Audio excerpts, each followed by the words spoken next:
Messi à Brest, effectivement, Rémi, c'était une possibilité que l'entraîneur du PSG, Mauricio Pochettino, n'avait pas écarté.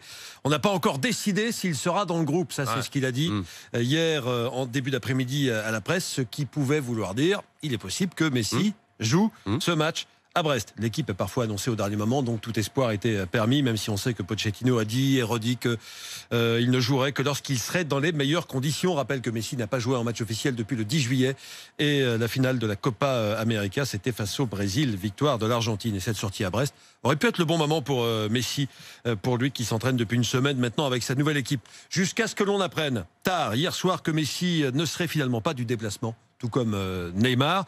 Beaucoup y ont cru en tout cas, car il va falloir s'y habituer. Cette année, Rémi, le prix de certaines places s'est envolé à Francis Leblay, le stade brestois, cette semaine. Dès mardi, quand commençait à gronder la rumeur, des billets ont été remis en vente sur la billetterie du club. Ils ont évidemment rapidement trouvé preneur. Et d'après une association de supporters, il y avait même des demandes qui provenaient de personnes qui d'ordinaire ne suivent pas du tout. Pour ne pas dire absolument pas, le foot sur le Bon Coin ou sur eBay. On a ainsi pu trouver des places à la revente à 150 €. Ça va, ça n'a pas flambé comme la semaine dernière. Pas les 1000 €. Voilà, exactement, 1000 ou 2000 que certains auraient déboursé la semaine dernière pour voir la présentation de Messi au Parc des Princes, mais tout de même. Donc au final, on a des Brestois qui ont déboursé 150 € quand même pour voir ce soir Messi, des non spécialistes, des non fans de foot.